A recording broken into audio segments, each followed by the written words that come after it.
दोस्तों UP PCS का जो पेपर है 12 अक्टूबर को, उसके संबंध में बात करेंगे कि किस तरीके से आप 105 प्लस क्वेश्चंस तक पहुंच सकते हैं, सही क्वेश्चंस तक पहुंच सकते हैं, कैसे आप अटेम्प्ट कर सकते हैं। जब मैंने पीसीएस की तैयारी शुरू करी थी तो कभी मैंने सोचा भी नहीं था कि मैं समरी पीडीएफ पे काम करूंगा या फिर मैं कुछ ऐसा पीडीएफ बनाऊंगा जिसके माध्यम से आप मल्टीपल टाइम्स रिवाइज कर सकते हो। उस समय मैं भी बहुत अलग अलग सोर्सेज पे रिलाई करता था, बुक्स पे, किसी कोचिंग के नोट्स पे। बट एक सबसे बड़ी प्रॉब्लम क्या आती थी इन सारे नोट्स में कि जब आप एग्जामिनेशन से पहले रिवाइज करने की सोचो तो ये जस्ट इम्पॉसिबल था। रीजन बीइंग कि काफ़ी लेंथी होता था, अननेसेसरी लाइंस उसके अंदर एडअप होती थी। मन करता था कि इनको छोटा कर दो, कैसे भी करके इस पूरे पूरे सेंटेंसेस को छोटा कर दो। बट अब बहुत सारा वो था लेकिन कर नहीं पाते थे, ठीक है। बट उसके बाद जब 2 बार मैंने यूपी पीसीएस मेंस दिया, उसके बाद फिर मुझे समझ में आया कि ये बड़ा नेसेसिटी है कि ऐसे नोट्स हो कि आप बहुत क्विकली जो है आप सारी चीज़ों को रैप अप कर पाओ, ठीक है, एग्जामिनेशन से पहले। तब जाकर ये घटना चक्र के जो समरी नोट्स के बारे में अपने वीडियोस में बताता हूँ, तब जाके मैंने ये नोट्स पे काम स्टार्ट किया।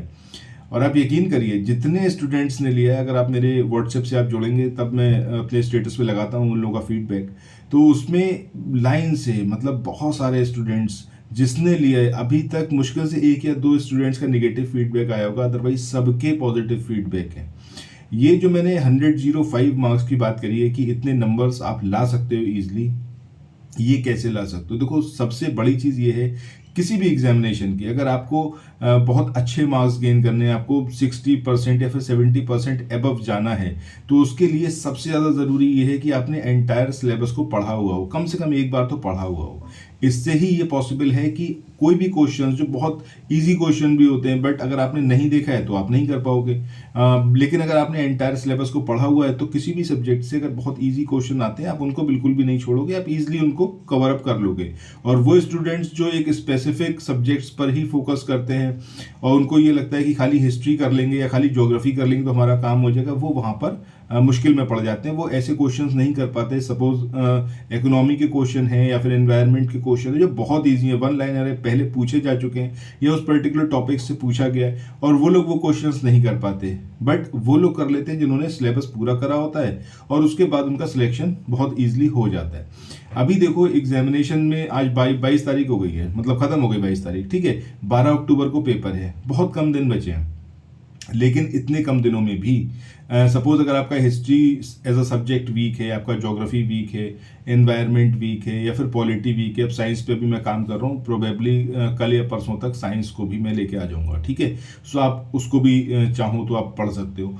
सो ये जो 5 सब्जेक्ट हैं ये अपने आप में इतना डोमिनेट करते हैं। अगर हिस्ट्री की बात करोगे 25 क्वेश्चन के आसपास आपको मिलेंगे, ज्योग्राफी और एनवायरनमेंट मिला के तकरीबन 25 से 30 क्वेश्चन मिलेंगे, ठीक है। पॉलिटी के 15 क्वेश्चन, आपका साइंस के 12 से 15 क्वेश्चन, ठीक है। तो ये सब मिला के कितना हो गया आपका, तकरीबन 70 प्लस जाएगा।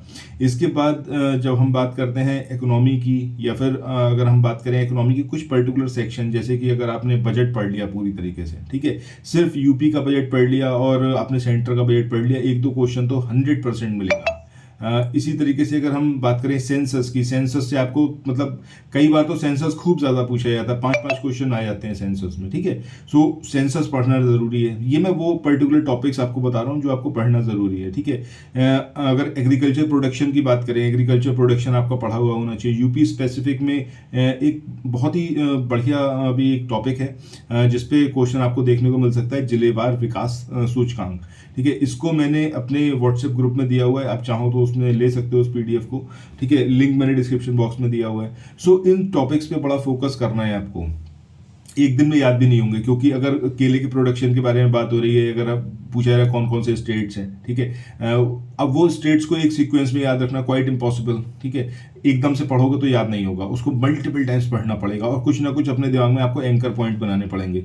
अगर नहीं आते एंकर पॉइंट बनाना तो आप व्हाट्सएप ग्रुप से जुड़ जाना, मैंने वहाँ पे एक पीडीएफ शेयर करी हुई है, वो रैंकिंग से रिलेटेड है, ठीक है। जैसे आपका मतलब अलग अलग रैंकिंग जो होती है, ठीक है, तो रैंकिंग से रिलेटेड वो पूरा पीडीएफ है, उसमें मैंने ट्रिक भी बताई हुई कैसे आप इसको याद कर सकते हैं, ठीक है। सो कुछ ना कुछ इस तरीके से करो, जो बहुत ऐसे टॉपिक्स हैं जो याद नहीं होते, मिनरल रिपोर्ट है याद नहीं होती, ठीक है। लाइव स्टॉक रिपोर्ट है, याद नहीं होती। क्यों? क्योंकि उसके अंदर आपको एक सीक्वेंस में स्टेट्स याद करने होते हैं और कंफ्यूज करती है वो चीज़।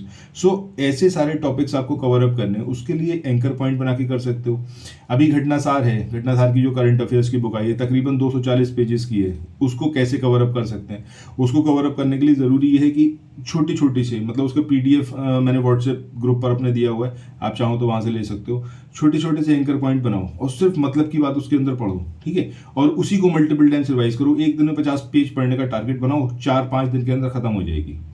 इसके अलावा घटना चक्र की जो आई दृष्टि आई है, ठीक है, वो तो उसकी PDF अवेलेबल नहीं है, ठीक है, उसका तो आपको हार्ड कॉपी लेनी पड़ेगी, उसको भी उसी तरीके से करो। सिर्फ एंकर पॉइंट्स बनाते बनाते उसको पढ़ना शुरू कर दो।